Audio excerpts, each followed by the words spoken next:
இவ்வளோ நாளா யுக்ரைனுக்காக சப்போர்ட் பண்ணிட்டு இருந்த அமெரிக்கா இப்போ ரஷ்யாக்காக யுக்ரைனை சமாதானமா போக சொல்லி கேட்டுட்டு இருக்காங்க. ஆகஸ்ட் 15 அன்னைக்கு அமெரிக்காவும் ரஷ்யாவும் பேச்சுவார்த்தை நடத்தி என்ன பேசினாங்க நம்ம எல்லாருக்கும் தெரியும். ஆனா இன்னைக்கு அமெரிக்காவும் யுக்ரைனும் பேச்சுவார்த்தை நடத்தியிருக்காங்க. இதுல யுக்ரைனுக்கு சப்போர்ட்டிவா மொத்த யூரோப் கண்ட்ரியோட தலைவர்கள் இந்த மீட்டிங்கை அட்டன் பண்ணியிருக்காங்க. இந்த மீட்டிங்ல ட்ரம்ப் என்ன சொல்லியிருக்காருன்னா, ரஷ்யாவோட கோரிக்கைகளுக்கு யுக்ரைன் ஒத்துக்கணும் அப்படின்னு கேட்டிருக்காரு. ரஷ்யாவோட கோரிக்கைகள் என்னன்னா, நாட்டோவோட ஆம்பிஷனை யுக்ரைன் கைவிடணும், கிரிமியா, லுஹன்ஸ், டொனட்ஸ் இந்த ரீஜியன்ல இருக்கிற யுக்ரைனோட பவரை மொத்தமா ரஷ்யாக்கு கொடுக்கணும்னு அவங்க கேட்டிருக்காங்க. அதுக்கு ஜெலன்ஸ்கி என்ன சொல்லியிருக்காருன்னா, அமைதி அவங்க கேட்கறதுக்கு விலையா கொடுத்து வாங்குற விஷயம் கிடையாது, ஆனா அது ரெண்டு நாட்டுக்கு இடையில கடைசி வரைக்கும் இருக்க வேண்டிய ஒண்ணு அப்படின்னு ஜெலன்ஸ்கி சொல்லியிருக்காரு. இந்த பேச்சுவார்த்தை நடந்துட்டு இருக்கிற டைம்ல ரஷ்யா யுக்ரைன் மேல ரொம்ப அதிகமான தாக்குதலை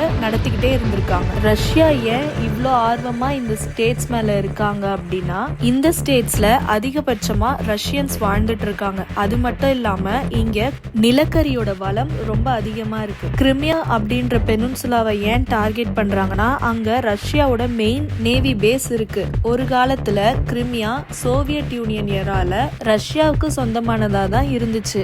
அது மட்டும் இல்லாம இந்த இடத்துல அதிகமான எண்ணெய் வளமும் அரிய வகையான கேஸ் வளமும் இருக்கு. அது மட்டும் இல்லாம இது ஒரு நல்ல அக்ரிகல்ச்சரல் லேண்ட். ஆல்சோ இது ஒரு நல்ல டூரிஸ்ட் அட்ராக்ஷன். கிரிமியா பெனின்சுலா ரஷ்யாவுக்கு ஹிஸ்டாரிக்கலி ரொம்ப கனெக்டான ஒரு இடம். இதுல அமெரிக்காவுக்கும் நிறைய பெனிஃபிட்ஸ் இருக்கு. ரஷ்யா யுக்ரைன் வார்ல ட்ரம்ப் ஏன் அதிகமா தலையிடுறாருன்னா, அமைதி பேச்சுவார்த்தைக்கு இவர் தான் தலை சிறந்தவர் அப்படின்னு எல்லாருக்கும் வெளிப்படுத்துறாரு. ஆல்ரெடி இந்தியா பாகிஸ்தான் இடையில நடந்த வார்லயும் ட்ரம்ப் தான் சீஸ் ஃபயருக்கு மெயின் ரீசனா இருந்ததா நியூஸ் வெளியிட்டு இருந்தார்.